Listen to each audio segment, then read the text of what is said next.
bad. This is ass. This is his ass. This Yeah. here, what you call domination. Yep. It's the combination of fucking low ratings and Vince McMahon not caring anymore. That's what this was. What a waste of 40 minutes of my life, honestly. This was the final ever episode of WWE ECW. Me and Austin reviewed the first episode of WWE ECW in 2006, and this was the final ever episode of WWE ECW in 2010. This was February fucking what was it? February 16th, 2010. And the reason that they ended ECW was because Vince McMahon basically said, "Fuck ECW. I want to do a new show called NXT." So yeah, fucking this was this show had 2 matches and 1 fucking segment, and it was so terrible, bro. They had Austin's baby daddy Josh Matthews on commentary with Byron Saxton of all people. This is Dookie, dude. Like they fucking like bro, this was like the most useless, pointless, unimportant show.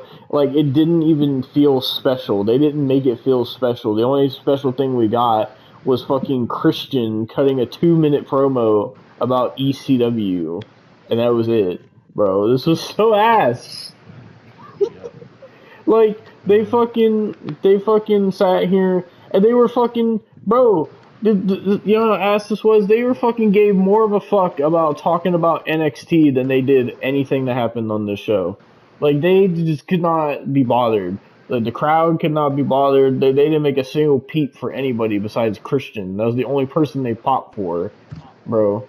Like this was so ass. I don't even know how else to say it. It's so ass. I heard some pops for Ezekiel Jackson. Yeah, it was all the fat ass Austins in the crowd, like the dude wearing the number 20 jersey. Fuck you, bro. So Never again. Never again. This show had 2 matches. The first one was for the unified WWE Tag Team Championships, and we're like, what the fuck? And then we hear fucking Big Show and Show Miz. Yes, fucking Show Miz, bro. Fucking theme song is so terrible, by the way, because it's one of the mashup themes that they made. Fucking oh, it's so bad. Hold on, I'm trying to find it. So this is what we fucking hear. This shit is so bad. We're awesome! It's so terrible.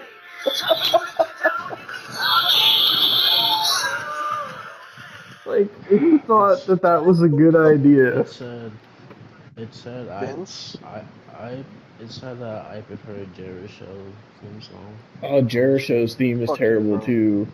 You said, break the walls down. It's the Big Show and Jericho. That song's so bad. Oh god. Fucking. But so Show Miz comes out with the unified tag titles, and they're showing how they won the titles from DX, right? And they're like, oh, they got the fucking upset victory on DX, and they're just like, okay, well, who the fuck are they facing? Like, who the fuck does ECW have in 2010? And then we get, go ahead. That's when we hear. Let me look. I want you to hear the theme, man, because we're just fucking thinking like, oh, well, who could we actually have for this match here, right? And then we hear this.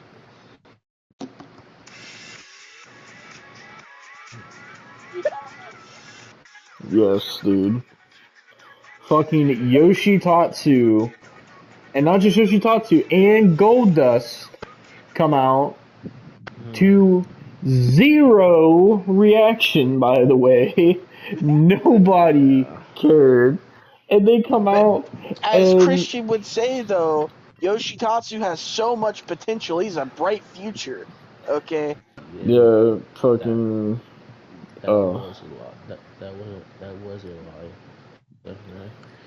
dude, like they fucking come out, they get no, and then fucking, and you can talk about this, Austin, because Austin was like, as soon as he saw Goldust, Austin was like, I told you, Dustin would just do the worst fucking shit and just sit in it every fucking time. Because he would, bro. Why are you teaming with Yoshi fucking Tatsu? He didn't even get his own entrance. They just came out the Yoshitatsu's theme. How dirty. He's always in the Bro. worst fucking shit. You know, also you should do like you should do a career retrospective on Goldust. I don't think I would survive it, bro. I all don't the think I would fucking survive it. It's horrible so shit he's bad. done. Bro. Bro, he had like the worst gimmicks in WWF, WCW, and TNA, dude. Like, bro, he is so awful. Like, actually, retire, bro. Retire. You know, Oh my god. this man was in 2 companies that were booked by Vince Russo, and he had 2 of the worst fucking Vince Russo gimmicks ever, which was fucking Seven and Black Rain. No, he had 3 actually. 3? Because I don't know if you remember, but Vince Russo made him the gimmick of where he was the artist formerly known as Goldust. Oh, So, yeah. I remember that. where he was fucking coming out with ball gags, bro. Oh, yeah. Well, Tyrese don't know about that, brother. So, if we watch WCW 2000, we'll know about it, or whenever it was, WCW, whatever. no, it was Raw 1998. Oh, that's when Vince Russo was booking Raw. I forgot about that. He booked Raw during that time. Let me look up the artist formerly known as Goldust. I'm gonna show Tyrese a picture of this. Every time you say the artist, I always just think of fucking the artist from WCW with the fucking funeral music theme. Or Austin the Cursed One. Oh my god, yeah. Austin's Alright, the most cursed one. Go fuck yourself. I got a picture for you, Tyrese. Watch out, I can Tyrese. fucking download it. Watch out, Tyrese. It's CP. Nah, bro. Oh my god. I'm gonna send this in the group chat so you can both see it. It's sent. Enjoy that. Oh, that's the image I used for fucking the Ring of Honor Fire Hire. I used that as the one image. I didn't know what that was from. I just found it. Oh, Tyrese is typing. Oh my god. He did anything, bro. You want a picture of Seven, Tyrese? I can give you a picture of Seven. Get him a picture of Black Rain as well. Wasn't Seven the gimmick that he had where he was like fucking stalking a child or something through the window? Yeah. Hang on. I have a picture of him stalking the child through the window. The vignette is right here. So I have to put these. I'm gonna have to put these in the thumbnail. There you go. It's sent. Let's get a Black Rain picture right here. Dog. You ever seen Black Rain, Tyrese? That's what Goldust was in TNA when he went there. He was supposed to be like this fucking dark character, like, but it was so bad because Goldust was fucking fat and he was like all out of shape and shit. There's Black Rain.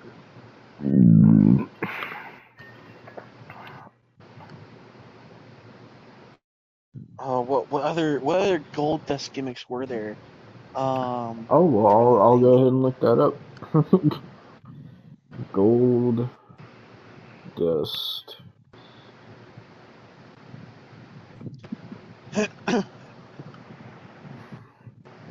I'll just go to his Wikipedia. Fuck it, we could talk about fucking Dustin Rhodes' career. Why not? It's bad. I forgot he was married to fucking Terry Runnels. So, fucking... Here's his various ring names. He was known as the artist formerly known as Goldust, Black Rain, Dustin, Dustin Rhodes, Dustin Runnels, Dusty Rhodes Jr., Goldust, Gold Dustin, Seven, and The Natural.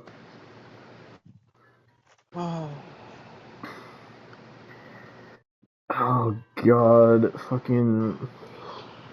So... Oh my god, he's been wrestling since the 80s. Holy shit, dude, he's old. God, just retire. He made his wrestling debut on September 13th, 1988 as Dustin Rhodes, defeating Bob Cook in a match for the Tampa-based championship wrestling promotion called CWF. Oh my god. He only held the title for a month. Then he fucking went to WCW. He was only there from 1988 to 1989. Well, his first run. He teamed with Kendall Windham in an undercard tag team called the Texas Broncos. Fucking... Apparently they faced the Midnight Express. Fucking... Oh my god. Then he fucking wrestled in Japan for All Japan Pro Wrestling. And then WWF 1990 to 1991, he wrestled as Dustin Rhodes. He defeated Ted DiBiase. Apparently, in 1991 at the Royal Rumble, Dustin and his father Dusty lost to Ted DiBiase and Virgil in a tag team match, and they both left the company after that match too. Returned to WCW 1991 to 1995. Apparently, he was in a team with Barry Windham. They went against the Enforcers of Arn Anderson and Larry Zbyszko. Fucking... And then Windham was injured, so he got replaced with Ricky Steamboat. Oh my god. Fucking... He won a couple tag titles. Oh my god, fucking... Then, apparently he won fucking a tournament to be the number one contender for the WCW United States Champion. Apparently the title was stripped from Rick Rude, and the final was Ricky Steamboat and fucking Dustin. Apparently he defended the title at Super Brawl 3 against someone named Max Payne. Who the fuck is Max Payne? Someone named Daryl Peterson. I don't know. I don't know.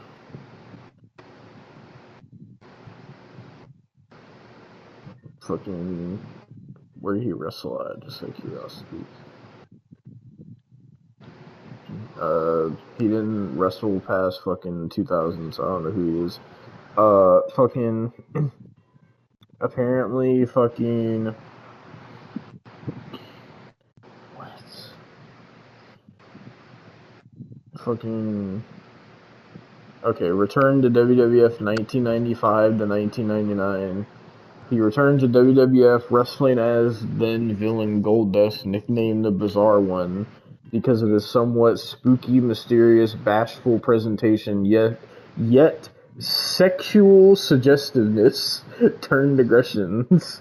In communications, Goldust frequently took to comical flirtation while maintaining a bashfully deadpan and monotone delivery. Using in-ring psychology to his advantage, Goldust often performed lewd and flirtatious mind games to anger, confuse, and distract his opponents. He engaged in such tactics as groping and excessive physical affection towards his opponent in the midst of delivering his moves. Oh my god. To that end, one of Goldust's trademarks was his exaggerated, suggestively breathy inhalation whilst caressing his own body. This display ended in him exhaling through a startlingly vicious, biting sound directed at his adversaries. The character was portrayed as a drag queen obsessed with films and everything gold, which is a parody of the Oscars statuette. Adding to this aspect of the gimmick, Goldust often quoted or made references to classic Hollywood films, like Austin. Under the gimmick, Dustin wore a predominantly gold jumpsuit. Okay, you don't have to tell me about his attire. Years later, Dustin stated that Vince McMahon called him and offered him the gimmick and mentioned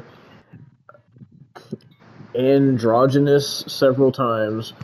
Dustin, wanting a separate identity from his father at the time, promptly accepted without knowing what the word androgynous meant, then promptly looked it up in the dictionary after getting off the phone and was shocked to see what it meant. Apparently, a quote, he said, "What did I get myself into?" Apparently the gimmick made him uncomfortable and it didn't match his personality, but he decided to work with what was given to him and run with it. Yeah. It's shocking. Shocking, bro. It's like that's all he's done his entire career is just work with what he's been given, brother. Oh my god. Goldust won his television debut match on October 22nd, 1995 against Marty Jannetty at the In Your House 4 pay-per-view. He defeated the departing Bam Bam Bigelow in Bigelow's last WWF match. Oh my god. He then feuded with Razor Ramon, who he stalked and sent messages to. The feud culminated at the Royal Rumble 1996, where Goldust defeated Razor Ramon for the Intercontinental Championship. This match also marked the debut of Goldust's valet, Marlena, portrayed by his then-wife Terry, with her seductive, collie, uncensored, mysterious character in fully gold-colored wear. Marlena complimented Goldust. Her gimmick consisted of sitting at ringside in a director's chair during Goldust matches, advising him while smoking large brown cigars. A rematch between Goldust and Ramon at WrestleMania 7, or no, it's not 7, I don't know what that is, was canceled after Ramon was suspended, with Goldust fighting Roddy Piper in a Hollywood backlot. No, wait a minute. No, I think that's the match that he had with Roddy Piper where they had the fucking police chase down the highway that was supposed to be the fucking parody of O.J. Simpson, I think. No. I think that's what that was. At the end of the fight, Piper stripped Goldust of his ring attire to reveal that he was wearing women's lingerie. Dustin revealed in 2018 that it was his idea just 3 days before Mania to wear lingerie underneath his ring attire and to have Piper strip him down. So it was his idea to do that. Oh my god. Goldust defended his Intercontinental Championship against people like Savio Vega and the Ultimate Warrior before losing the title to Ahmed Johnson at King of the Ring. Oh. In summer 1996, Goldust briefly gained control over Mankind and feuded with The Undertaker. His attention soon turned to Mark Marrow and his wife Sable. Goldust and Marlena attempted to get Sable to join their team, but Marrow won the feud. He also had a ladder match with Shawn Michaels at an internet pay-per-view called Experience for the World Wrestling Federation Championship, but he lost. In December 1996, Goldust entered a feud with Hunter Hearst Helmsley when Helmsley began flirting with Marlena. This feud led to the debut of Chyna as Helmsley's bodyguard. Jesus Christ. Yep. Oh, great. This is going to be interesting. Various gimmicks, 1997 to 1999. Oh, no.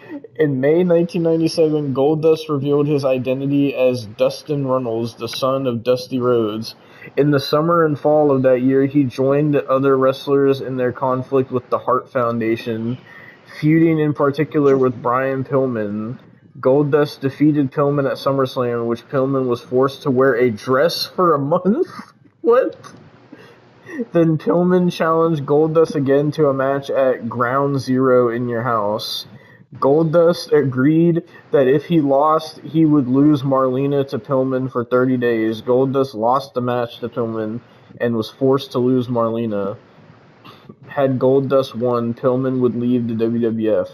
Just before the 30 days were up, Pillman died of heart disease hours before the Bad Blood event. Oh my god. Goldust split with Marlena and refused to cooperate with his Survivor Series teammates, which once again turned him into a heel. This led to a feud with Vader in December, and the appearance of the artist formerly known as Goldust as a reference to Prince. Oh no. Yep. Managed by Luna Vachon, he began mimicking celebrities and fellow wrestlers with characters such as China Dust, Dust, Love Dust, Dusty Dust, Hunter Dust, Flash Dust, Marilyn Manson Dust. Why? Sable Dust. And Vader Dust. Oh my god. Your father must be rolling under the grave right now. In early 1998, around the time he made a legitimate push to management to get no, Austin. What? In early 1998, Dustin made a legitimate push to management to get breast implants as part of the gimmick before Vince McMahon talked him out of it. Why? This man was gonna get breast implants as part of his gimmick. That's how dedicated he was to this fucking awful shit. I've never seen somebody so dedicated to a fucking awful gimmick that they would get breast implants.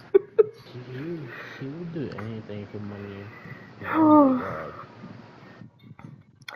Prostitutes would do less, bro. By June 1998, Goldust feuded with Val Venus, who had been involved with Terry during their separation, now going by his real name.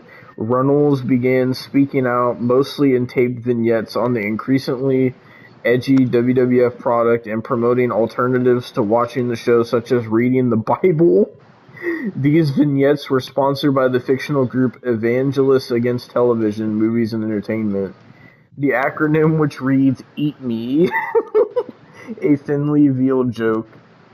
Runnels Dustin then declared himself a born-again Christian, alluding to his return and walking through the crowd with signs reading "He's coming back." While the return of Christ was clearly implied, Runnels was in fact referencing the return of the Goldust which he reprised in October 1998 against Val Venus, and then in November he began a feud with Jeff Jarrett over the attention of Deborah. Brother. In 1999, Goldust feuded with Al Snow upon stealing the mannequin head, Snow's Ow, mascot, Snow!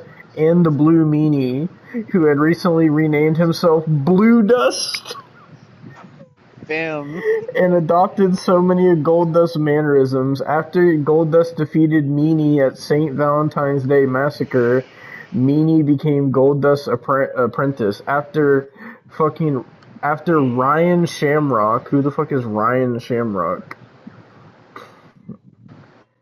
I don't know. Fucking. I don't know. Is it fucking Ken Shamrock? Fucking. I don't know. Fucking. Apparently, her real name is Alicia Webb. So I don't know. But. No.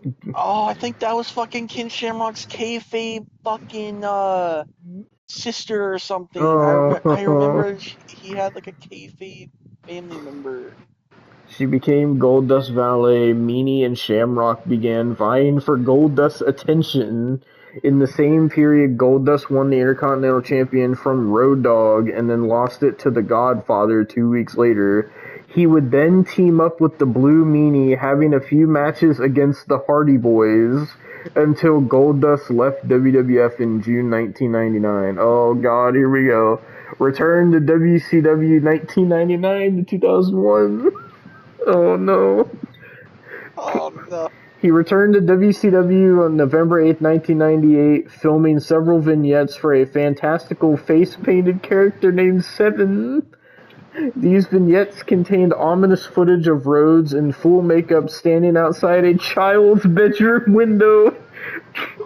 The gimmick was reported to have been based on The Strangers from 1998. The character was dropped after Turner Standards and Practices expressed concerns that this gimmick would be misinterpreted as a child abductor.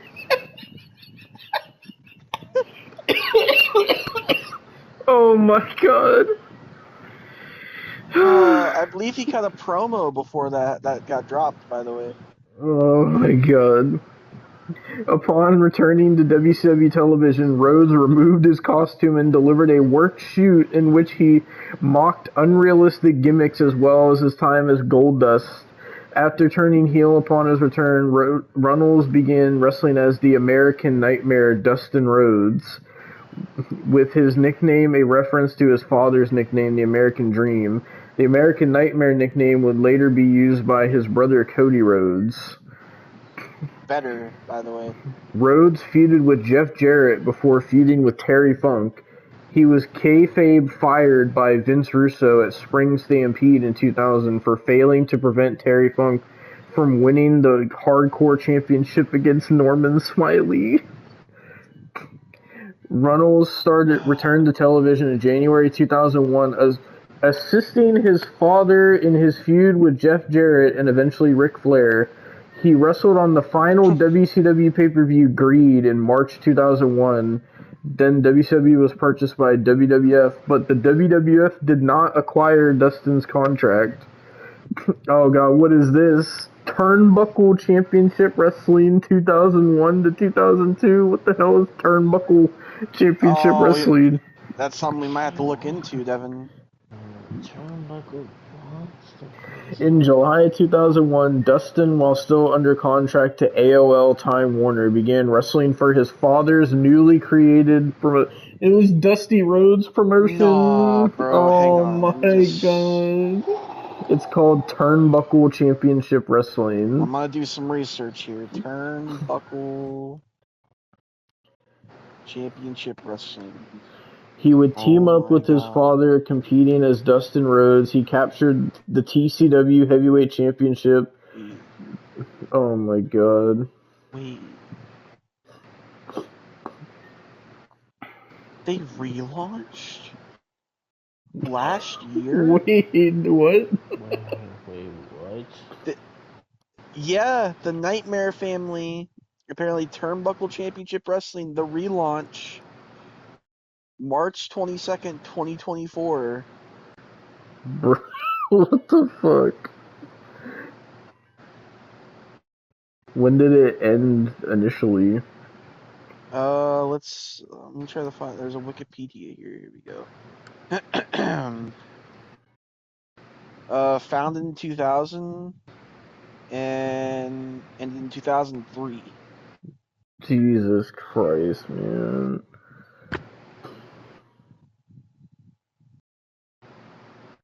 Oh, man. Oh my, oh my, these champions, bro. Oh, yeah, we might have to go into this another day, Devon. Oh my god, man. It's so bad. It's so bad. So fucking bad. Oh, but continue about Dustin Rhodes. Sad, Fucking. sad and depressing career. Alright. Unbelievable.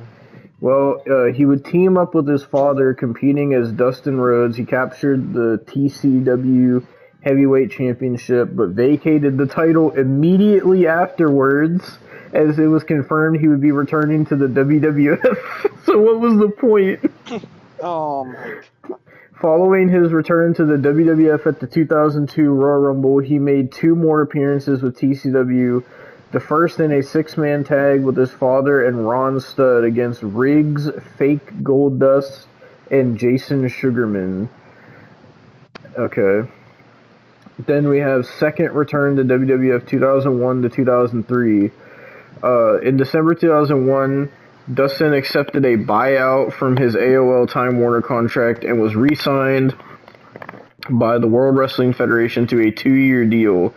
Promos immediately began airing on television advertising the return of Goldust. On January 20th, 2002, he officially returned by taking part in the Royal Rumble, reprising his Goldust character. Shortly after returning, promos began airing for a few weeks of Goldust saying that there was a certain wrestler whose star was shining brighter than he would like. He eventually revealed that the person he was talking about was Rob Van Dam by attacking him on Raw, turning heel in the process. Van Dam defeated him at No Way Out. After the loss, he moved on to the Hardcore division, where he won the Hardcore title 9 times. God fucking damn.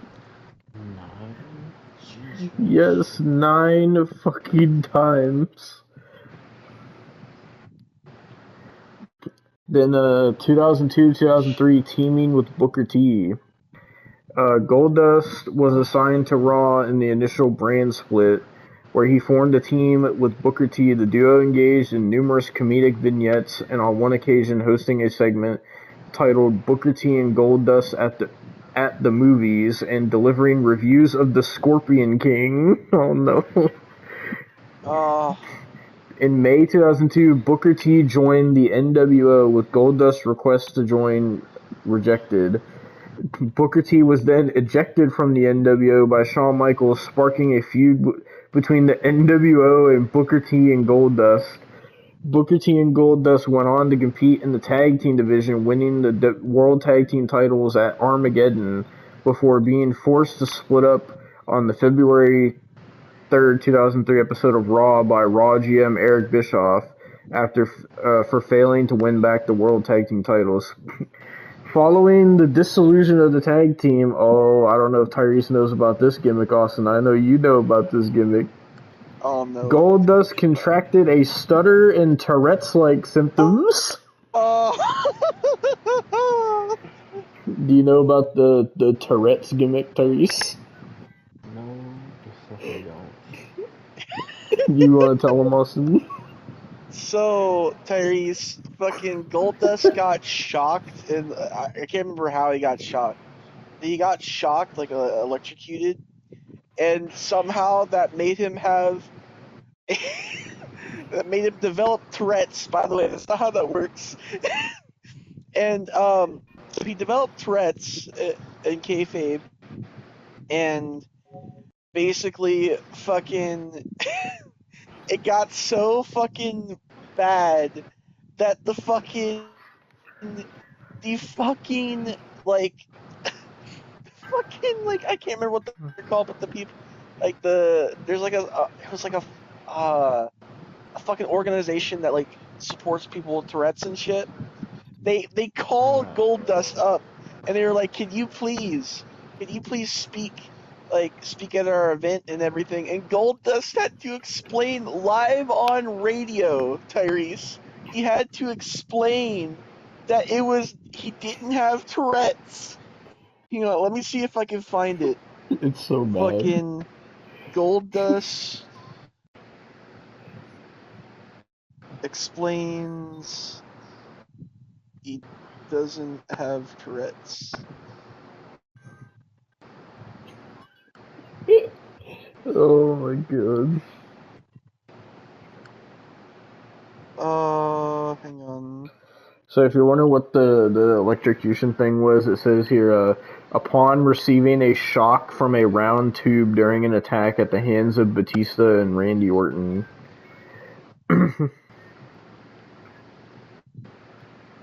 Oh god, I'm trying to find it. Oh, okay, so they don't have the actual audio. Oh no, wait, here it is actually. As far as I can tell, you believe you got Tourette's from being electrocuted?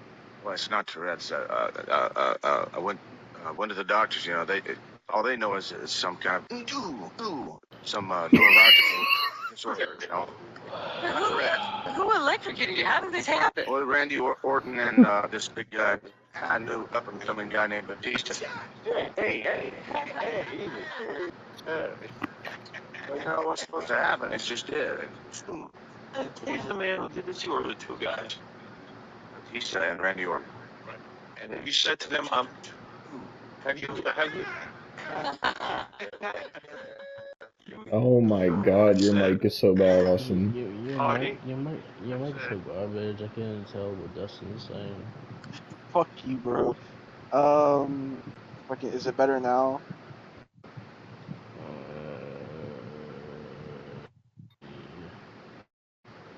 Yes. Okay. Oh my god, it sounds so robot-y. I don't know why. Fix your fucking mic, bro. I keep telling you. Fucking motherfucker got the Temu headset. How is it now? Keep talking. You're a bitch. Sound fine. Austin, that was basically the end of that one. Here's Dustin actually talking about it. Electrical plan before? You know that gives you Tourette's, right? And that wrestle. Oh in those my days, god. you know, we were on the road 280, 300 days a year. We needed, like, some entertainment.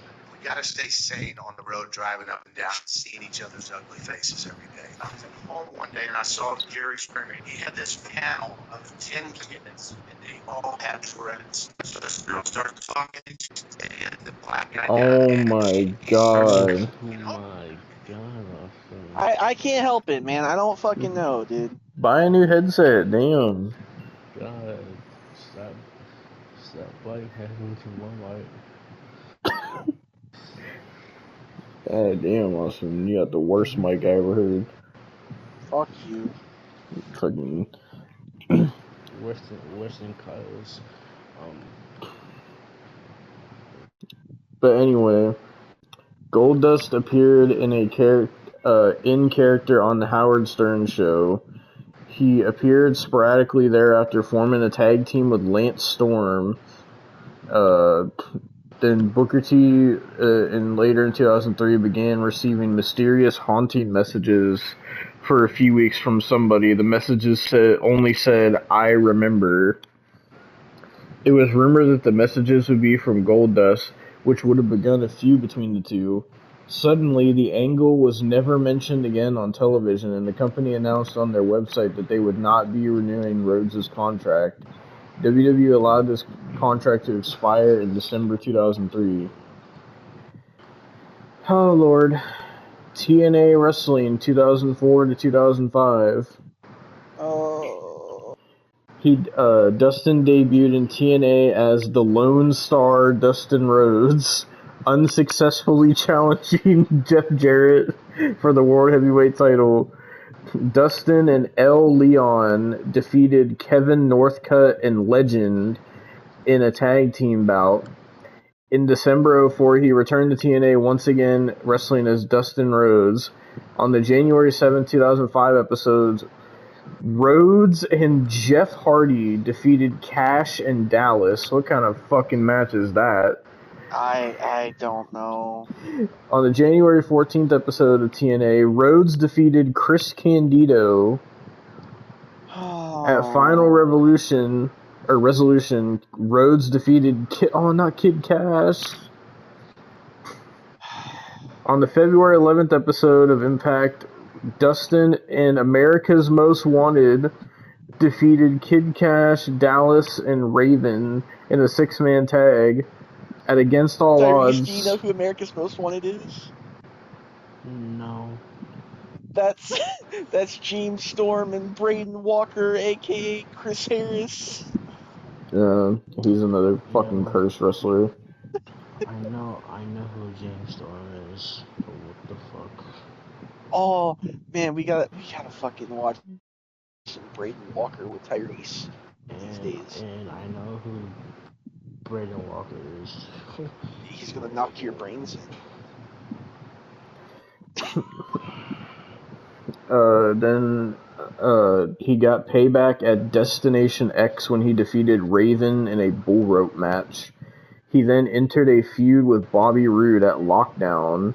Rhodes defeated Roode in a 2 out of 3 falls Prince of Darkness cage match. What the hell is that? That's some Vince Russo shit if I've ever heard it. His TNA contract expired in April 2005 and he chose not to renew it. Third return to WWE, 2005-2006. He had so many returns. Dustin returned to WWE on October 31st, 2005 as a heel and back under the Goldust attire as Jonathan Coachman enlisted him and Vader to attack Batista. Goldust and Vader unsuccessfully interfered in a street fight between Batista and Coachman on behalf of Coachman at Taboo Tuesday. Following the event, Goldust once again disappeared from television. In January 2006, Goldust took part in the Royal Rumble and was assigned once again to the Raw brand until he was released from his contract on June 14, 2006 for no showing an appearance. Dustin made a short appearance at WrestleMania 22 to give Booker T advice on his match against the Boogeyman, where he insinuated that the only way he could beat the Boogeyman was to put worms in his anus. The fuck? All Japan Pro Wrestling 2007.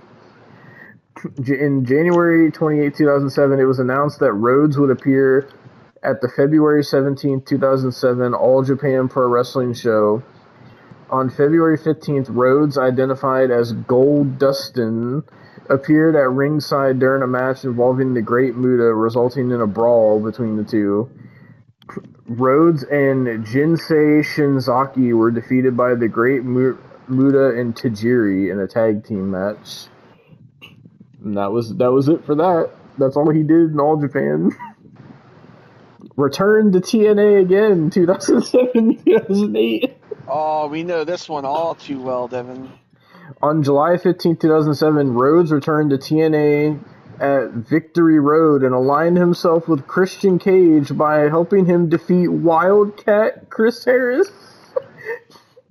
In an interview on TNA Impact conducted by Mike Tenay, Rhodes discussed accusations of having a split personality and stated that he was going to embrace it and let it out. TNA presented the interview as being an emotional breakdown on the part of Rhodes. On August 12th at Hard Justice, Rhodes debuted his new ring name, Black Rain, in a new darker and bizarre look. At Hard Justice, Harris defeated Black Rain. They had Black Rain versus Chris Harris in a match. Let's go, bro. That's a fucking heater. Apparently, it happened at Hard Justice 2007. That's a fucking heater right there, bro.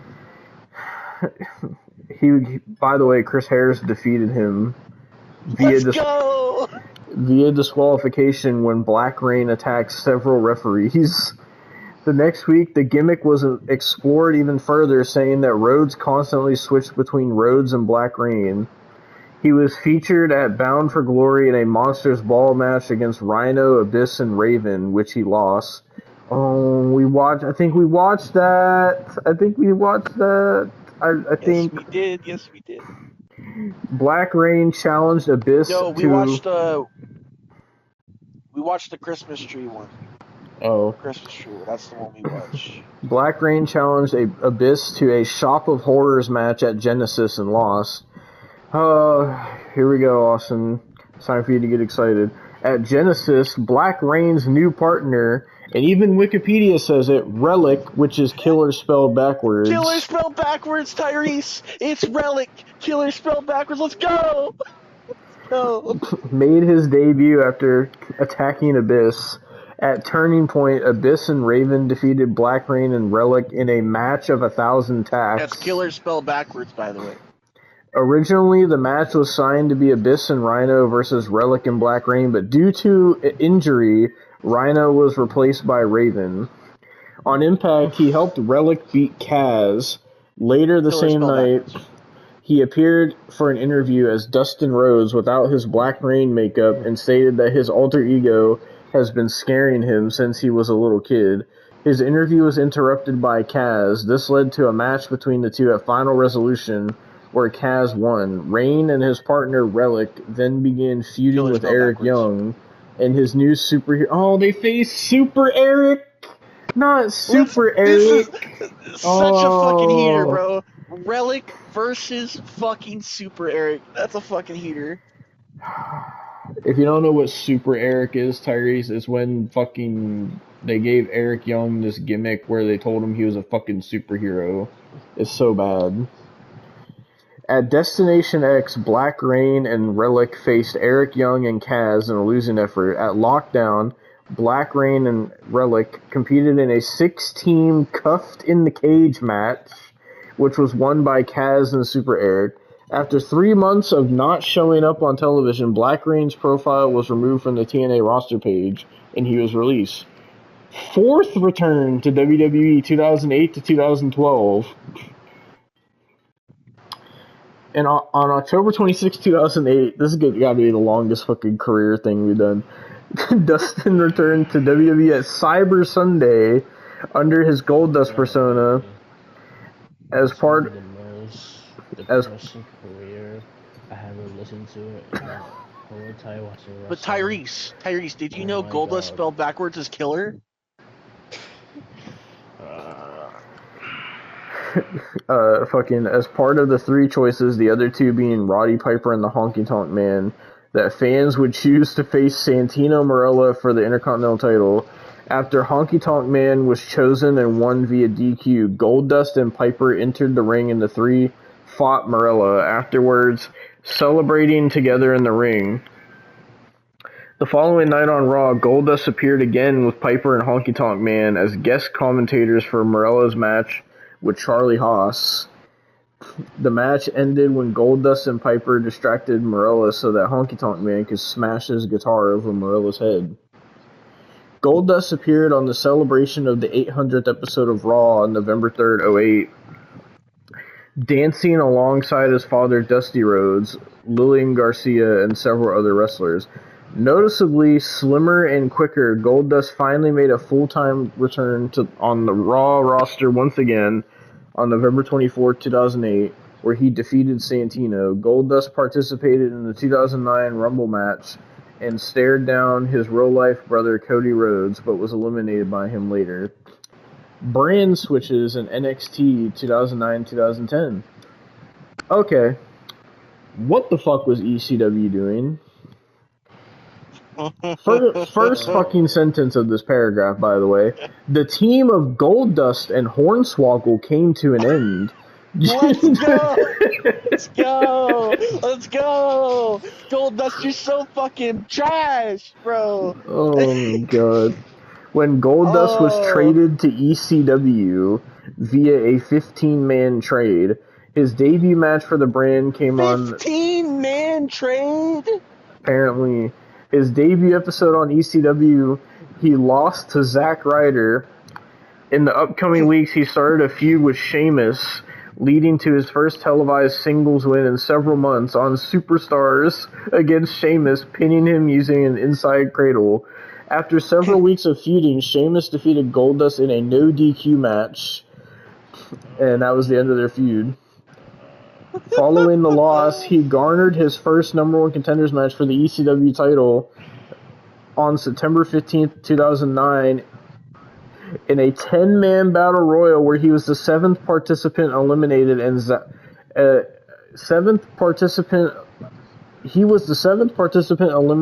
Zack Ryder earning the title shot in the end. September 29th, 2009 saw Goldust win his first match on ECW in an 8-man tag where Yoshitatsu pinned William Regal to score the win for their team. On November 10th, Goldust won his first televised match by pinning Paul Burchill. oh, that's like incest, Paul Yep. Burchill, bro.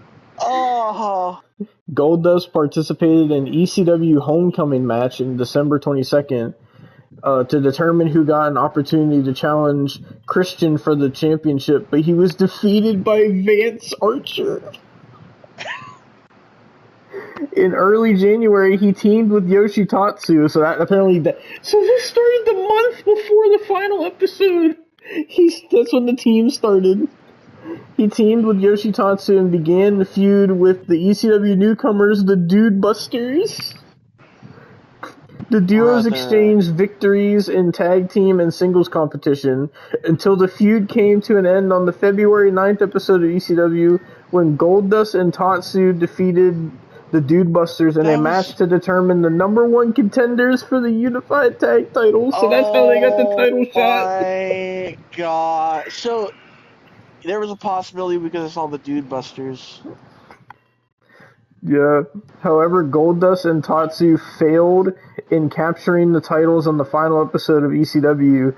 The team of Goldust and Yoshitatsu came to an end when Tatsu signed with Raw. In March 2010, Goldust joined SmackDown. He made his debut for the brand on March 4th episode of Superstars in a losing effort to Chris Jericho. The following week on Superstars, he won his first match after defeating Mike Knox, as well as beating William Regal soon afterwards. He appeared in a dark 26-man battle royal at WrestleMania 26, but failed to win, although his past... Yoshitatsu won that match? Yes. Oh my god. As a part of the 2010 supplemental draft, Goldust was drafted back to Raw. On the May 3rd episode of Raw, Goldust made his re-debut in a backstage segment with guest host of the week, Wayne Brady. In late September, a mysterious stalker was sending messages to Maurice and Ted DiBiase Jr., but it was unsure of who they were aimed at. On October 4th, Goldust was revealed as the mystery stalker, but the messages were not directed to Maurice, but Ted DiBiase's $1 million championship, which he then took. During the Season 2 finale of NXT, it was announced that Goldust would take part in NXT's third season as a pro with Oksana as his rookie. On October 12th, Goldust proposed to Oksana, who was facing deportation from the country, so she could stay in America. Bro, so she was getting... Bro, there was a story for getting deported. That's there. No, that means what Ted DiBiase was saying. Ted DiBiase predicted the future. Ted DiBiase predicted the future. On October 18th, DiBiase tried to reclaim his $1 million championship after Goldust match with Zack Ryder, but was unsuccessful. At bragging rights, DiBiase defeated Goldust, but Goldust still left with the title after Oksana distracted DiBiase. Goldust and Oksana were married on the November 2nd episode of NXT with his father Dusty Rhodes and real-life brother Cody Rhodes in attendance. Immediately afterwards, Oksana slapped Goldust and walked out on him. Oh, 2 matches going on. yeah, this is already an hour. Oh my god. Fucking. So, fucking. So, fucking Oksana slapped Goldust and walked out on him. The following Monday, Oksana stole the $1 million championship during Goldust match with Ted DiBiase. The following week, Goldust managed to steal the championship back from Oksana and then returned it to Ted DiBiase Sr. On NXT, he asked Oksana for a divorce. Then, backstage producer and departure. On December 7, 2010, it was reported that Dustin had suffered a shoulder injury. He underwent surgery. As a result, was expected to be out of action for 5 to 6 months. April 11, 2011, he was seen without makeup hugging Edge after his retirement speech. On July 11th, Dustin began working backstage as a producer.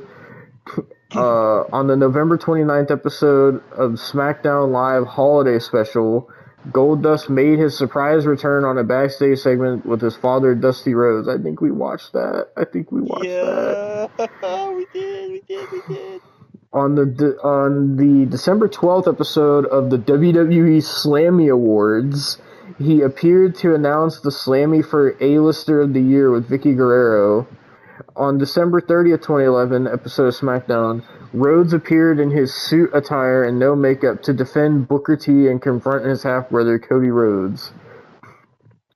Rhodes made an appearance on the April 9th, 2012 edition of Raw, where he, along with numerous other WWE officials and superstars, were attempting to break up a brawl between Brock Lesnar and John Cena. And right after that, they announced Goldust's departure from the company. Oh my god. Dude. Return to the independent circuit, 2012-2013. Dustin. Jesus. Dustin. How many times he's gonna leave and come back? Dustin returned to professional wrestling on April 11, 2012, and for Championship Wrestling Entertainment's event WrestleFest, defeating JD Maverick in the main event. He then wrestled on July 14, 2012 for the NWA Ring Warriors promotion as Goldust, losing to Vordell Walker. Dustin appeared for the Dreamwave Wrestling on September 15th. Dustin continued to use the Goldust name outside of WWE. Dustin appeared on the Mr. Chainsaw Pro Wrestling Battleground 5 event. What the Sam hell is that?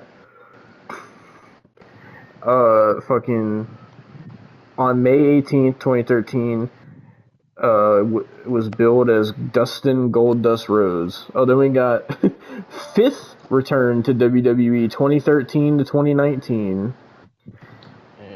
And that's year he teamed with Cody Rhodes. Yep, he returned as Goldust at the Royal Rumble. And Go ahead. They beat the Shield for that titles. Yep. That for sure. Fucking, oh my god. So he returned at the Rumble. He was eliminated by Cody, teasing a possible feud, but Goldust later confirmed that his return was a one-night only deal. When Cody was kayfabe fired for speaking out against Triple H and losing to the champion Randy Orton, Goldust returned to face Orton in a match to get his brother Cody rehired, but was defeated. Following this, Goldust's father Dusty Rhodes returned to WWE to ask Stephanie McMahon for Cody to be rehired. That was battleground, I believe. After much dialogue in which the Shield and Big Show interrupted, Stephanie gave Dusty two choices, which were to get knocked out by an unwilling Big Show or to get mauled by the Shield. Big Show then knocked Dusty out and stayed with Dusty while paramedics arrived. In return, the Rhodes brothers gate crashed Raw by attacking the Shield. At Battleground, Cody and Goldust won the tag team championships from Seth Rollins and Roman. They won their jobs back when they beat Seth Rollins and Roman Reigns in a non-title match. The brothers heaped more misery on the Shield by winning a no DQ match to capture the tag titles with the help of the Big Show, marking Goldust's first title in WWE in nearly 11 years. By this point, many longtime Goldust mannerisms, such as wearing a robe and platinum blonde wig to the ring, were dropped in exchange for wearing a jacket similar to his brother. Additionally, Goldust would now speak with his normal Texan voice. At Hell in a Cell, the Rhodes brothers' first successful title defense came with winning a triple threat against the Usos and Roman and Seth. At Survivor Series, Goldust alongside Cody participated in the traditional Survivor Series match where Goldust survived until the final two alongside Rey Mysterio. However, he got eliminated by Roman Reigns and his team lost. At TLC, the Rhodes brothers retained the title in a fatal four-way elimination match against not Ryback-Soul. Ryback-Soul, the Real Americans, and the team of Big Show and Rey Mysterio. But then they lost the tag titles to the New Age Outlaws at the Royal Rumble. Later in the Royal Rumble match, he would accidentally eliminate Cody Rhodes. After continuing the team together for months, Goldust and Cody broke up after mounting losses. Cody prompted Goldust to find a new partner to replace him. On June 16th, Cody debuted a new character, Stardust. It's funny that you say that. Wearing face paint and a bodysuit, adopting mannerisms similar to those of Goldust. At Money in the Bank, Goldust and Stardust defeated Ryback-Soul, and Goldust and Stardust appeared in backstage segments speaking of a cosmic key. August 25th, Goldust and Stardust defeated the Usos in a title match via countout, but as a result, they did not win the tag titles. The duo would then attack the Usos out of frustration, turning heel. They confirmed their heel turn after attacking El Torito the following night on Main Event. They had their heel turn on Main Event by attacking El Torito.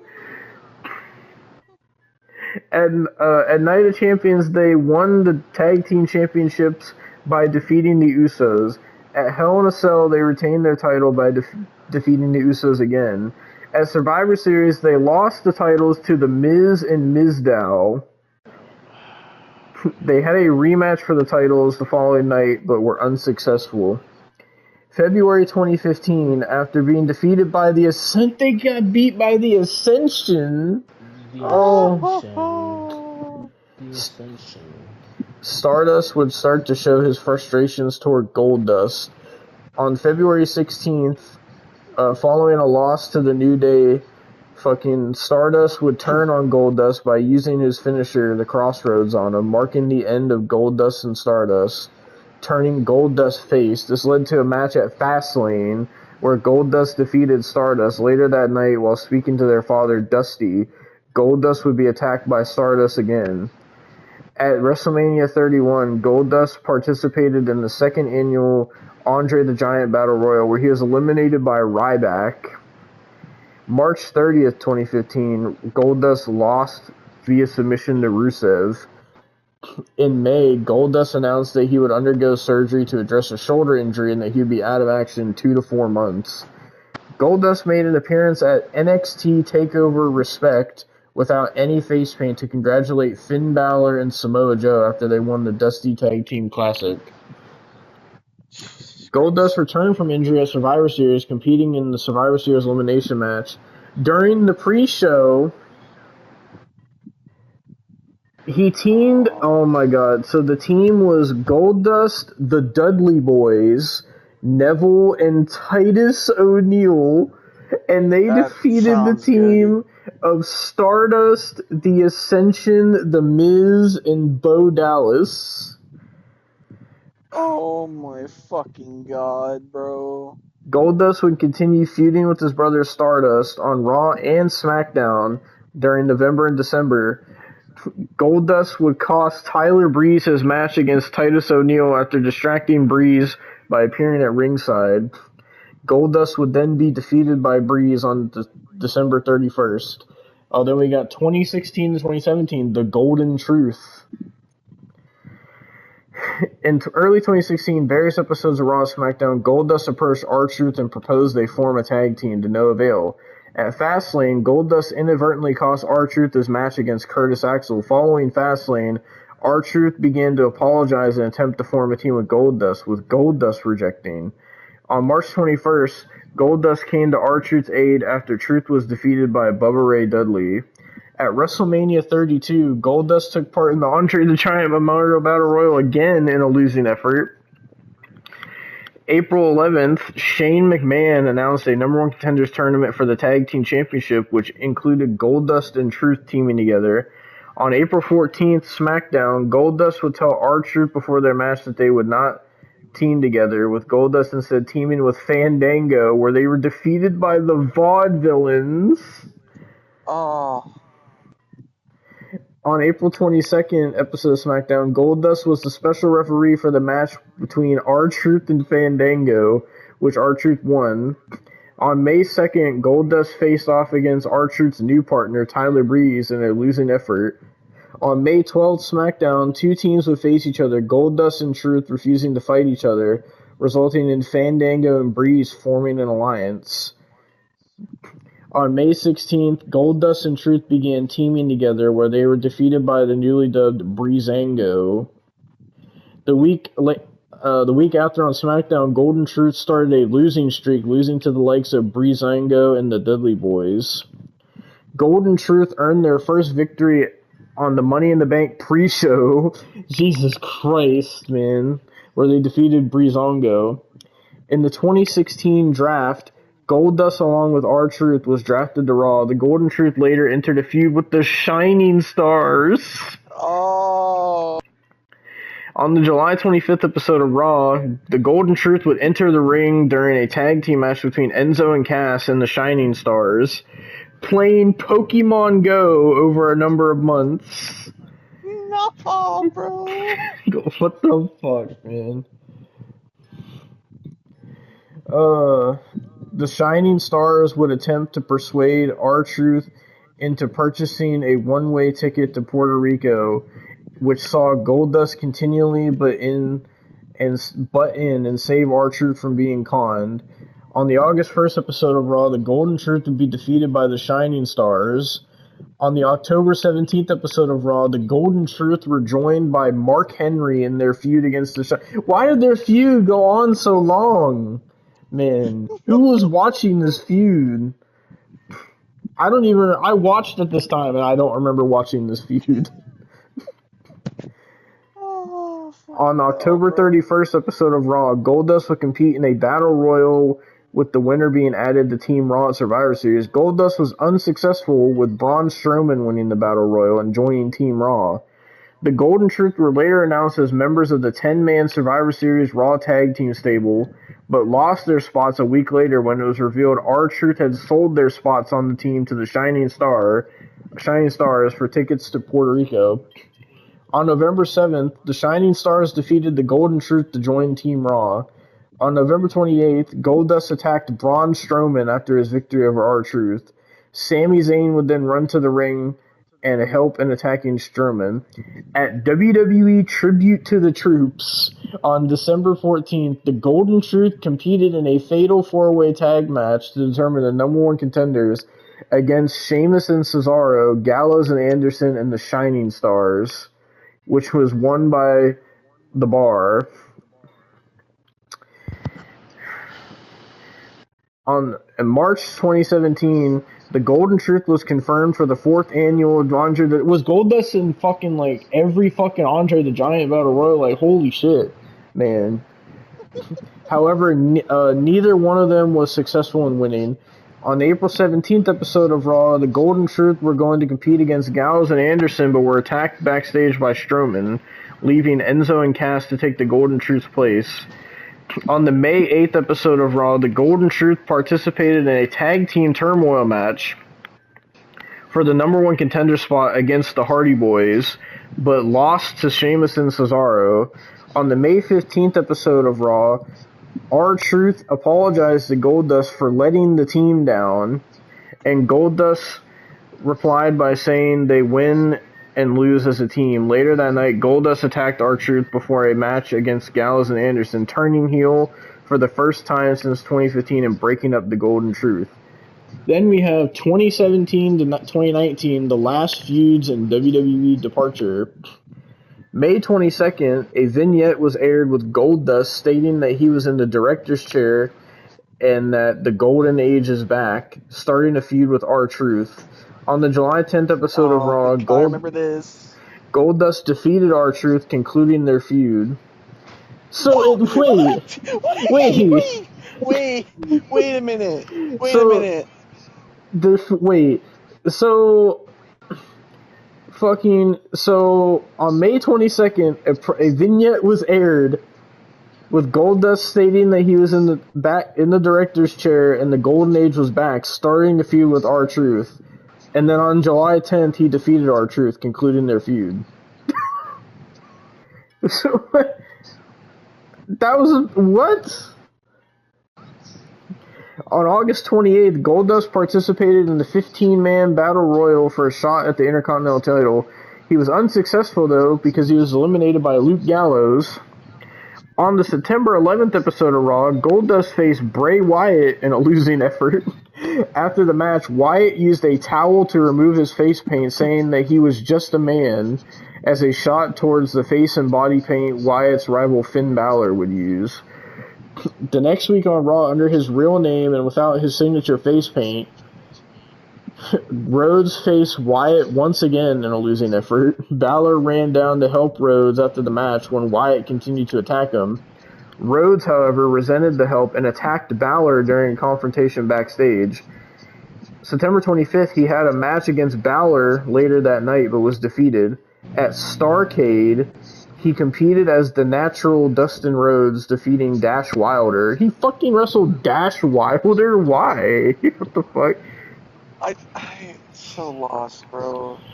January 2018, now back as Goldust, teamed with Cedric Alexander to defeat Drew Gulak and Arya Daivari. A rematch took place on an episode of 205 Live. At the Royal Rumble, Goldust entered at number 29 but was eliminated by Dolph Ziggler. In January, Goldust was announced as a competitor in the WWE Mixed Match Challenge alongside Alicia Fox.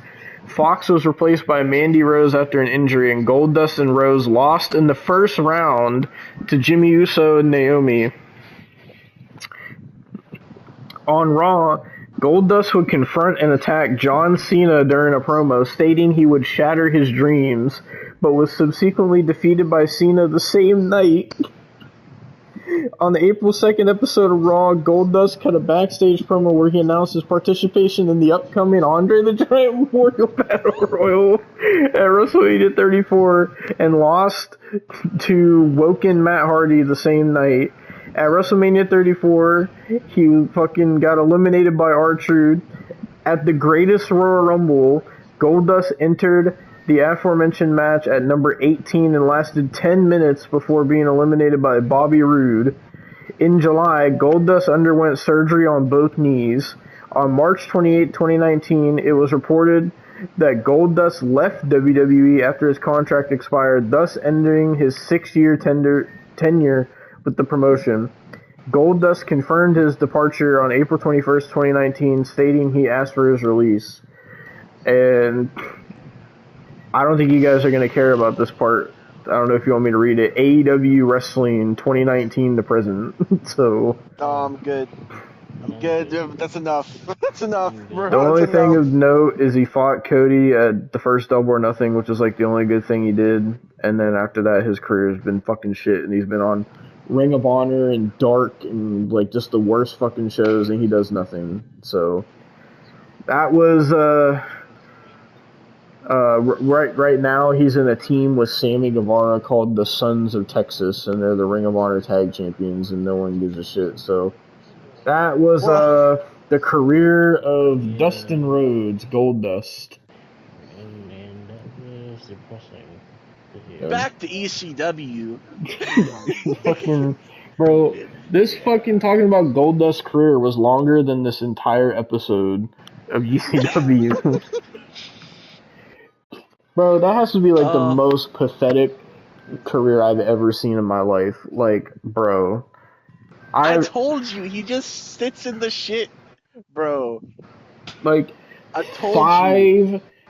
five returns to WWE, and like 3 returns to TNA, and like 2 returns to WCW. Like, man, Jesus Christ. Holy shit, dude.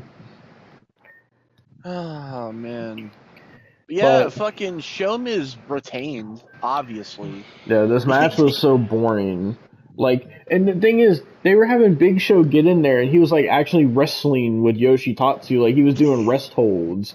And Austin was like, why is Big Show out here working with Yoshitatsu? Like, why? And then I was saying this is like the most SVR 2011 Universe Mode match ever. And they fucking lost. Yeah. So, unsurprisingly, Show Miz won. So, the finish was so shit, too. You want to tell them what the finish was? It was so shit. So, basically, fucking The Miz distracted the referee, and then fucking Big Show did a WMD to Goldust's fucking ribs, and then fucking The Miz hit a shitty-ass skull-crushing finale. It's probably the shittiest skull-crushing finale I've ever seen, and he pinned him 1, 2, 3. Yep. And that was it. Yep, and then we got teasers for NXT and them explaining what NXT was going to be, and basically the original NXT was like a game show where they'd have 8 wrestlers, 8 rookies that each had a pro, and basically it was like a game show to determine who would be eliminated and who would be the winner, and I believe the winner got a fucking WWE contract. Yep. And so fucking the pros and rookies were so fucking cursed as well because they were showing it, bro. Like fucking Matt Hardy was a pro and his rookie was Justin Gabriel. Fucking goddamn MVP was a pro. Who was his fucking rookie? Skip Sheffield. Skip Sheffield. Who was it? Carlito. Carlito was fucking Michael Tarver. Yes. Wasn't it? Yes. CM Punk and Darren Young. Yeah, CM Punk and Darren Young. The Miz and Daniel Bryan. You got Jericho and Wade Barrett. We don't want to talk about that one. It's Austin's favorite, his baby daddy. Fuck off. Fuck off. So, trying to think, was there any other one? There was fucking, who was with Heath Slater? Oh, Christian. yeah, Christian. Christian was with Heath Slater. Yeah. Terrible, bro. By the way, Wade Barrett went on to win that season, but it really didn't matter because they all got contracts anyway because they made the Nexus. So. Yeah. But, so then we get this little thing called the Abraham Washington Show. Oh, we've talked about Abraham Washington before. Yes. The dude who got fired Bryant. for making a joke about Kobe Bryant raping a woman. So. Was that really? Yep. Yes. Because he was, after this, he was the manager for the primetime players. And the joke was Tyrese. He said Titus O'Neil is like Kobe Bryant at a motel with some girls. He's unstoppable. Yep, and they fired him. He fired him. Yeah. So I guess this was like a talk show that he had on ECW, and it was him and fucking Tony Atlas was there. All he did was just laugh the whole time. He just kept going, like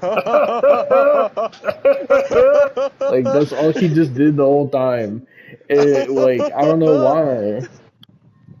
And he was acting like Abraham Washington was so hilarious, and then he was talking about how he has like the most fucking charisma and the best skills of any man in WWE, and that fucking Raw and SmackDown were gonna have to pay big money to get him to sign to their brand, and that he apparently specifically talked to Vince McMahon himself to get the biggest guests that he could for the final Abraham Washington show.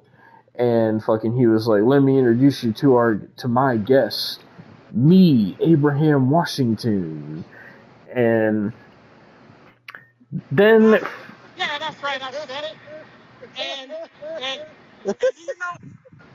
Sorry, I was trying to find the Tony Atlas laugh. it was so bad, dude. It was so bad. And so he just starts talking about how, like, he's basically just fucking talking about how great he is and all this shit. And then for no reason at all, we just hear fucking, ain't no stopping me now. Fucking the gold standard Shelton Benjamin comes out. So Shelton Benjamin comes out, and he just fucking... Shelton Benjamin's just out there for, like, literally no... This segment was so pointless. Like, he was out there for no reason, and he just fucking, like, says that he doesn't like Abraham Washington and calls his show unwatchable. And then all of a sudden, fucking Vance Archer comes out, and then Vance Archer is just like, oh, I'm just out here because I don't like Shelton Benjamin. And I just want to say that if we, since ECW is getting canceled, if we end up on the same roster, you're not gonna have a career anymore. And then they got in each other's faces, and then for no reason at all, here comes the Dude Busters, and we're just like, why? And then they start talking about how fucking they won the Slammy Award for Team of the Year or some shit. Or Breakout Team of the... Some shit they won a Slammy Award for. And they get in the ring. And then fucking... And then all of a sudden fucking we just hear fucking... Yeah, bring your stevia bowl. And fucking Vladimir Kozlov comes out wearing his fucking robe. And it's just like, why? What the fuck was this? Everybody's in the ring, just they don't know what the hell is going on. And the commentators just aren't saying a fucking thing.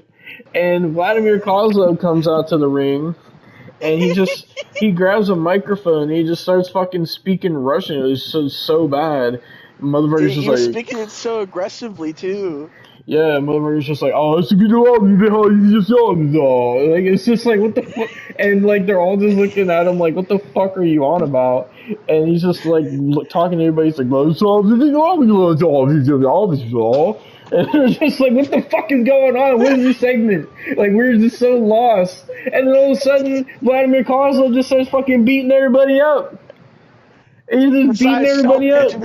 Yeah, because he fucking beats everybody up. And then he fucking sits there and he beats everybody up and starts destroying the furniture. And then Abraham Washington starts talking about how fucking he has one more day to fucking get his down payment back on the fucking furniture. And then fucking Vladimir Kozlov and Shelton look at each other, and then he just fucking daps up Shelton Benjamin and hugs him. And then they just celebrate. And we're just like, what the fuck just happened? Bro? Keep in mind, a year before this, Vladimir Kozlov was fucking like a monster that was in the elimination chamber with people like Triple H, bro. Bro, he's somebody we're gonna have to do a career thing on at some point, dude. Because like his career is like, what the fuck, man. But so they're just celebrating with each other, and then that was just it. And we're just like, why? What the fuck was this segment? It had no point at all. It had no point whatsoever. Because fucking Vance Archer, all he did was he went on the fucking team with Kurt Hawkins, and he just did nothing. And now he's fucking Lance Archer in AEW, which, surprise, surprise, he's still done nothing there either. The Dude Busters just became jobbers for SmackDown, and they both got released, and Trent went to the Indies, and now he's in AEW. Oh, now he's Trent ? Or whatever the fuck. If he's even that anymore, I don't know. And then fucking Vladimir Kozlov, like, went on the team with Santino and have fucking dance-offs and all this other fucking shit. And this went nowhere. And then Shelton got fucking released. Abraham Washington was unstoppable. until he got fired. And fucking, it's just like, what? And then Tony Atlas, this fucking motherfucker, wants women to fucking stomp on his fucking balls or whatever the fuck he's into. Keep in mind, bro. Keep in mind, while all this fuck shit is going on, we just hear this. Yeah, he was still laughing. He was laughing through the whole thing, and we're just like, what the fuck? It was worse. It was worse because all we heard when fucking. We didn't hear no commentary when Kozlov was going off or whatever. We just hear this. Yeah, I guarantee you, Tony Atlas did not know what the fuck Vladimir Kozlov was saying, so I don't even know why he was laughing at it. Because there's no way that he would fucking understand what he was saying, bro. Like, oh my god, dude. This was one of the worst segments I ever... Like, what the fuck was this? Dude, like when I tell you, they put no effort into this show at all. I will say this segment was like David Flair going to Chuck E. Cheese levels of bad, bro. Like, it was that laughably bad. It was awful. It had nothing to do with ECW, by the way. Like, this is like it had nothing to do with, oh, this is the last ECW and we gotta remember ECW, and like, no, this had nothing to do with that. And then we get a backstage segment with the general manager of ECW, Tiffany, and Zack Ryder and Rosa Mendez, who was his manager for some reason. And Zack Ryder basically talks about how he wants a shot at the ECW title, which doesn't make any fucking sense because it's the last fucking episode of ECW, so why do you want a fucking title shot, bro? Wait a minute. What? Wait. That's Taryn Terrell? I did not know that. That's who Tiffany is. She was... Bro, she is one of the longest reigning Knockouts Women's Champions. How the fuck did we not know? I don't know. It's fucking Drew McIntyre's wife. Well, fucking... This promo was so ass because, like, all it was Zack Ryder was just like, oh, fucking, I'm gonna do everything that I can to get a title shot at Christian. And then Tiffany is just like, you're not getting a title shot. And then Zack Ryder's just like, oh, well, I'm gonna fucking do whatever I can to get a title shot, and there's nothing anybody can do to stop me. And then he just gets in your face and he's like, woo, woo, woo. You know it. You know it. And we're just like, bro, that was like the most ass promo. It was like, why? And then they're like, oh, it's time to get to our main event, the final ever ECW match for the ECW Championship, Christian versus Ezekiel Jackson in a fucking Extreme Rules match. And it's just like, why, man? This has to be the worst Extreme Rules match I've ever seen. Like, it wasn't even really Extreme Rules. It was just like a Monday Night Raw match. That's what it felt like. Like, it was so dookie. I feel like it's a Superstars match. Yes. And Austin was marking out over the fucking match. He was in the front row wearing the number 20 jersey.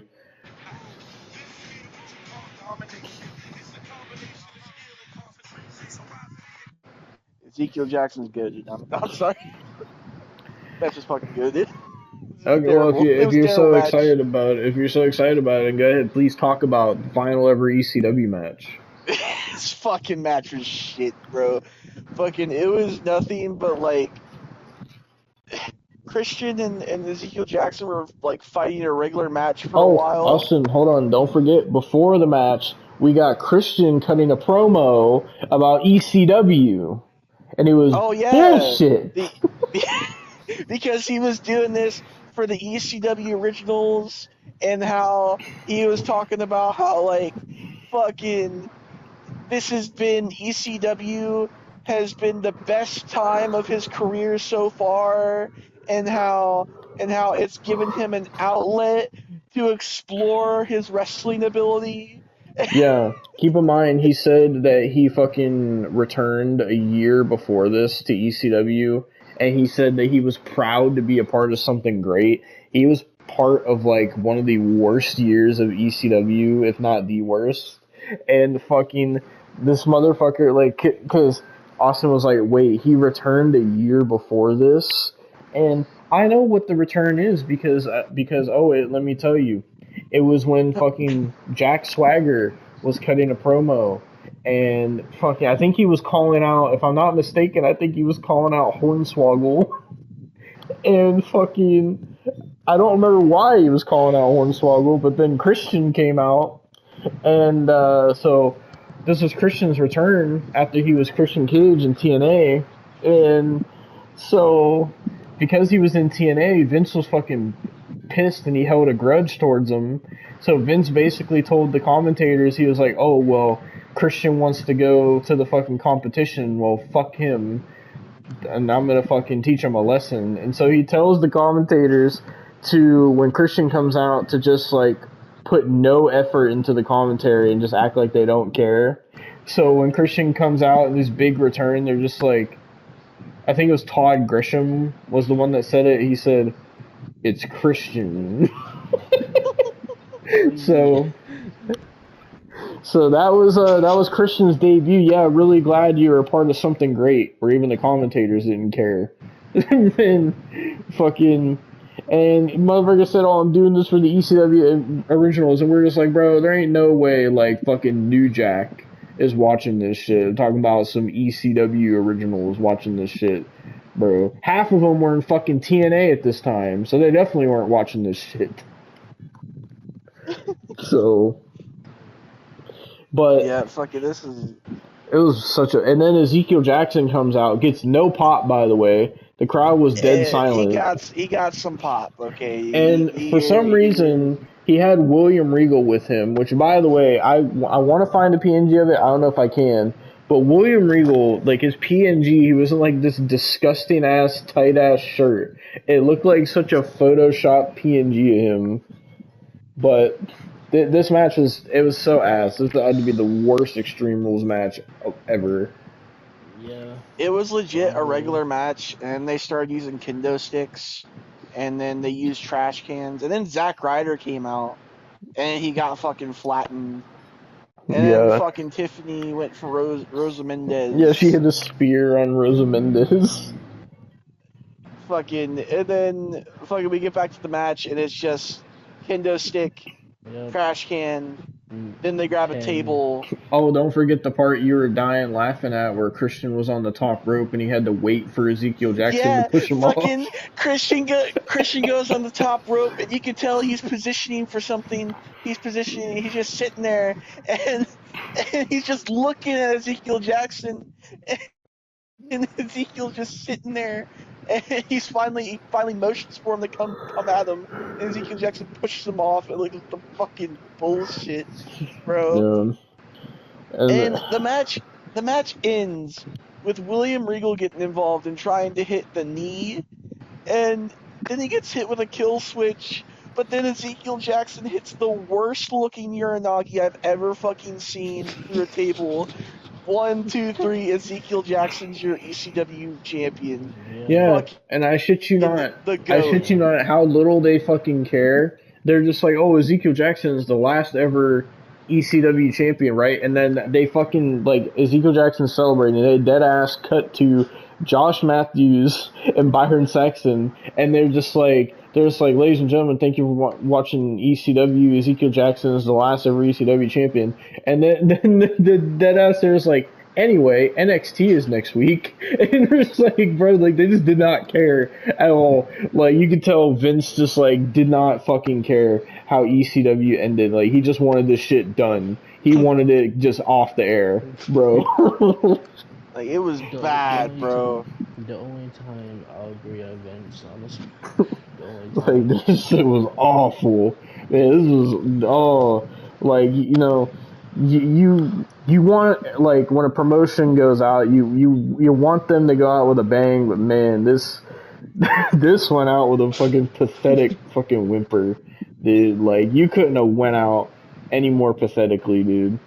Like, 2 matches, bro, and a fucking awful Abraham Washington show segment that made no, and like it's not even like yes, and like they showed like a little bit of highlights of like older ECW, but none of that mattered because they had the gall, bro, to show fucking a New Jack spot, a Kid Cash spot, and an RVD spot, bro. And then they put this on, bro. You know how dead this was?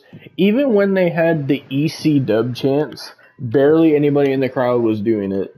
That's how little people cared, dude. And I said I was gonna look this up on the review, so I'm gonna look this up real quick. Final episode of ECW. Because the reason I'm looking this up is because Austin was saying this felt like this was taped like after a Raw or something, like Superstars. So It looked like it got taped like before Raw or after. Yeah. Was the final episode of ECW taped?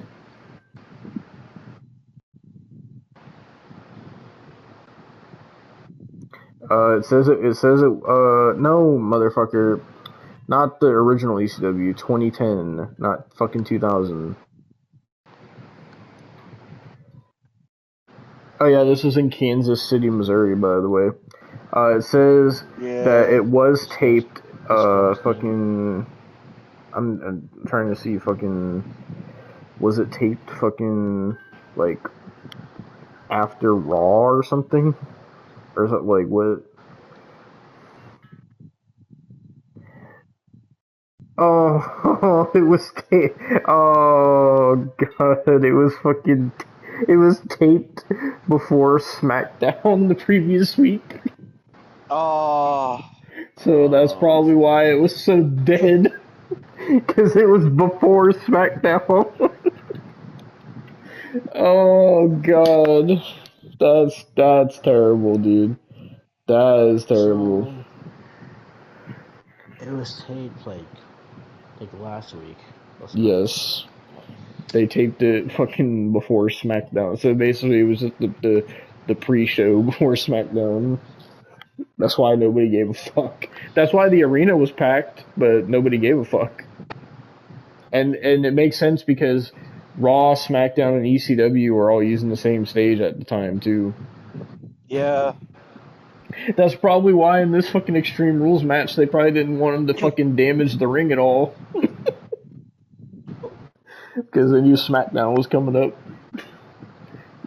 Oh my god, what a failure WWE ECW was. No wonder fucking Paul Heyman walked out on this shit, bro.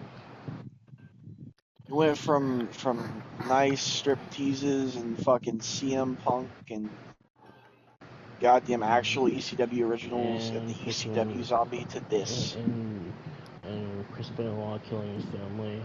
Okay, wait, why?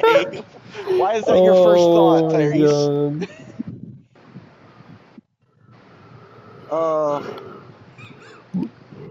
But fucking yeah, that was fucking the final episode of WWE ECW from February 16th, 2010. Yep, because the next week it was replaced. It still aired on Sci-Fi, but it was replaced by the very first season of NXT, and ECW has never came back since then. So it's that show. I honestly, if they ever tried to bring ECW back, I don't think they could, because you can't come back from a fucking show like that, dude. Like, that is just an embarrassing way to end the company. Like, fucking the only reason that they even made WWE ECW anyway is because fucking I think fucking I forget who it was, but someone gave Vince the idea to do the one night stand in '05, and they're like, oh, trust me, No, Vince, like, they this would did it. work. Mm-hmm. They did it not only because of that. The reason why they gave Vince the idea is because of the rise and fall of ECW. Yeah, and so they did it, and it was successful. So they decided to bring back ECW because of that. So that's why WWE ECW was a thing. But it wasn't ECW really, because Vince was doing everything, and that's why Paul Heyman fucking left, because Vince fucking ruined it. So yeah, WWE ECW is interesting on 4 years. So Yeah. fucking, but that's fucking Vince for you. He fucking ruins everything. So, like, even fucking, as interesting as NXT was when it first started, like, even that NXT got bad. Dude, it was, dare I say, some of the game show NXT was worse than this ECW, bro. Bro, I remember especially the season 3, the women's one. Yes. Oh that my is god, it was so bad. by far the only thing that was good that came out of that was AJ. Like, that was legitimately the only good thing that came out of that fucking season, Yeah. bro. So, it was so garbage. But then the NXT ended up dropping the game show thing and just became like an actual developmental thing. So, and then it went on to be NXT Black and Gold to NXT 2.0 to what it is now. So, but it's crazy to think how NXT fucking started, because fucking the only reason NXT started was because they fucking killed ECW. So Yeah. Oh god, that makes me feel old. NXT's been going on for 15 years. Oh god. Just think of it this way: the only reason that you see Tatum Paxley on TV is because ECW fucking died. That's the only reason. The only reason we got people like the Shield and the Usos and fucking so many of these other people, like the Four Horsewomen, all these people, is because ECW fucking died. The Undisputed Era. Yes. Bobby Roode, and freaking Aleister Black. Sami Zayn, Neville. Tyrese's favorite Velveteen Dream. No. The only reason we got any of that was because ECW was so fucking bad that they had to fucking cancel it. So, just remember that when you see so many fucking people in WWE now that were in NXT. If it wouldn't have been for ECW being so fucking ass that they had to fucking kill it, we wouldn't see half these people today. So, and also Lars Sullivan. yeah. Get that too. So, Tyrese's favorite. So if you have a favorite wrestler that came from NXT, you can thank ECW for that. So you thank the predecessors, the Dude Busters, and fucking Vance Archer. Yeah. Oh my thank lord. Fucking goddamn Abraham Washington, because he's unstoppable. Thank fucking Ezekiel Jackson, because after this fucking show and him winning the title, by the way, after he won this, he just disappeared. And he didn't reappear until right before bragging rights. You know And what they we just should never think brought up about? the ECW title ever again You know either. who we should thank? You know who we should thank? Who? Tony Atlas.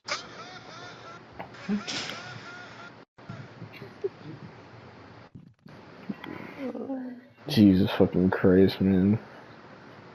Like, you know, people want to say like NXT 2.0 was bad and like whatever, but man, they're fucking lucky that at least NXT, as bad as it got sometimes, it did not die a pathetic death like ECW. Like, Jesus Christ, at least WCW got bought out and the original ECW got bought out, but God's sake, this was, oh my God, what a fucking pathetic end, dude. To not even really get a final celebration or anything. Like, bro, at least for the final WCW, they did something. Like, at least fucking they did something. Like, but fucking for this, the best they got was fucking Yoshitatsu and Goldust and the fucking Abraham Washington shit and fucking Ezekiel Jackson. That's the best that Vince McMahon was willing to offer for this shit. Bro.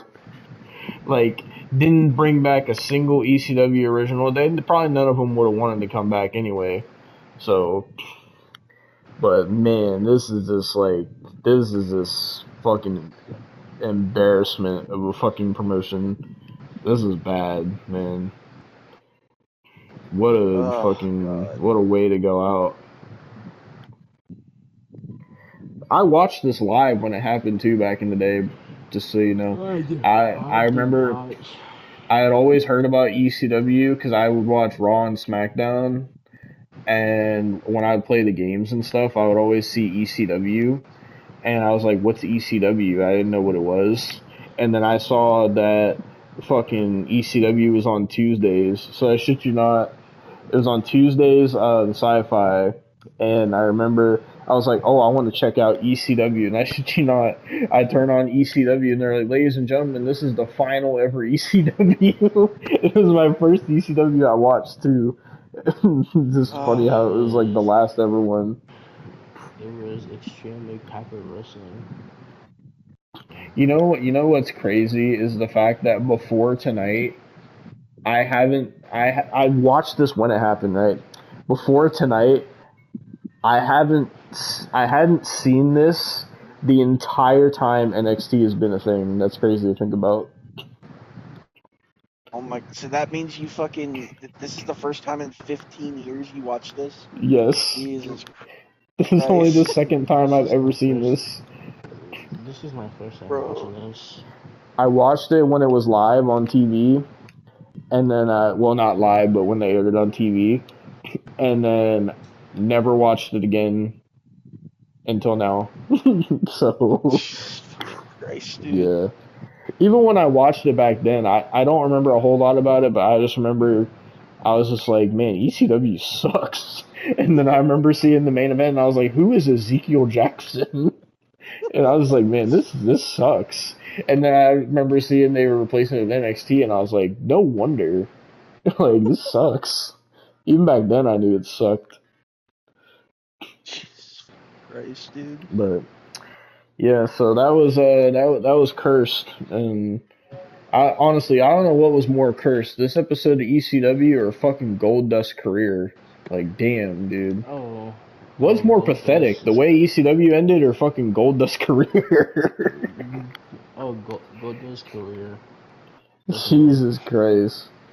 Bro, Goldust has been a part of, like, the worst eras of every fucking company, bro. Like, this man was a part of the worst era of WCW. He was a part of the worst era of ECW. He was a part of, like, the worst eras of WWE, which was, like, 2019. And he was part of, like, the worst fucking company, AEW. Like, bro, and he was, like, part of the Vince Russo era of TNA. Like, how can you be so ass, man? And your fucking brother is the WWE champion right now, fucking top babyface in the company. Yeah. Basically the current day John Cena, and you're sitting there wrestling on Ring of Honor, fucking teaming with a fucking rapist. Two-time undisputed champion, by the way. Bro, Two-time. that's why I was saying before, like, me and Austin were talking about this before. That's why I was saying, bro, if I was Goldust, I'd just kill myself, honestly. Because, because it's just like, bro, like, what the fuck is your career? Like, Dusty has to be turned in his grave, dude. Like, you are a fucking, you should be ashamed. You're an embarrassment, Dustin. Like, Jesus Christ. What a waste of sperm. Like, honestly, dude, like, fucking hell. Like, honestly, you're such a failure. It's no wonder Dusty fucked somebody else to make Cody, because he knew he fucked up. I'll stop. Oh, no. But yeah, that was fucking the final episode of WWE ECW, and what a pathetic end. That's all I gotta say. This is fucking cursed. So, Trash. Jesus Christ. Well, thank you guys for watching, and fucking fuck ECW and fuck Dustin Rhodes. And Austin has CP in his phone. No, I fucking don't. Ha ha ha ha ha. Fucking Tony Atlas.